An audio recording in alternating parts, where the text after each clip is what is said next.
Bertie the bus was giving some visitors a tour of the island of Soda.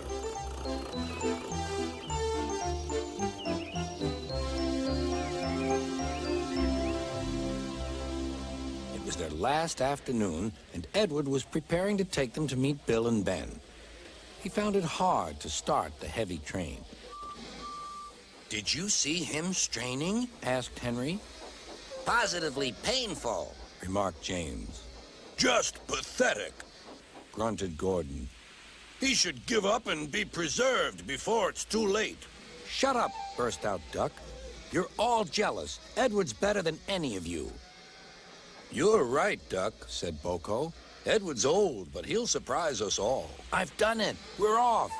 I've done it. We're off, said Edward as he finally puffed out of the station.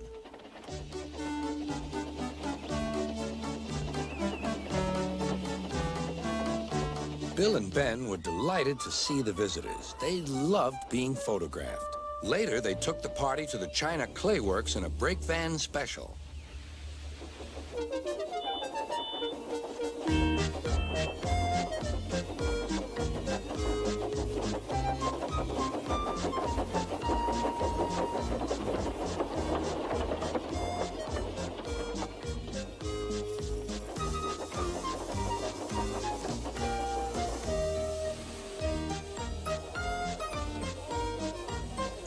Everyone had a splendid time, and the visitors were most impressed.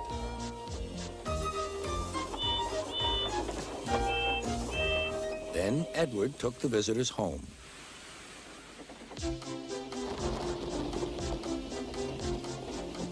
On the way, the weather changed.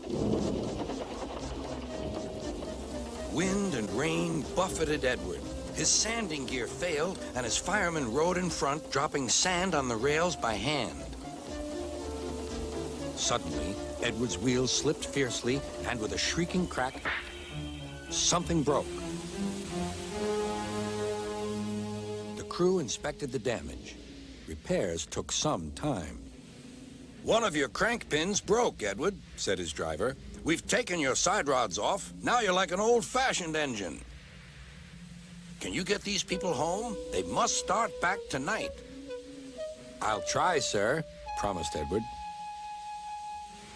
Edward puffed and pulled his hardest, but his wheels kept slipping, and he could not start the heavy train. The passengers were anxious. The driver, fireman, and conductor went along the train, making adjustments between the coaches.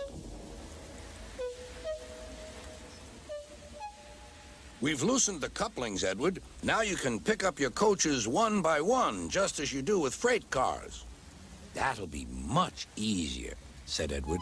Come on, he puffed and moved cautiously forward. The first coach moving helped to start the second, and the second helped the third.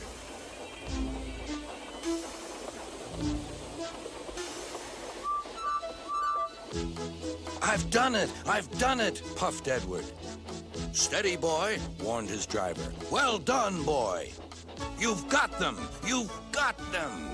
And he listened happily to Edward's steady beat as he forged slowly but surely ahead. At last, battered, weary, but unbeaten, Edward steamed in. Henry was waiting for the visitors with the special train. Beep, beep! Sir Topham Hatt angrily pointed to the clock, but excited passengers cheered and thanked Edward, his driver, and firemen.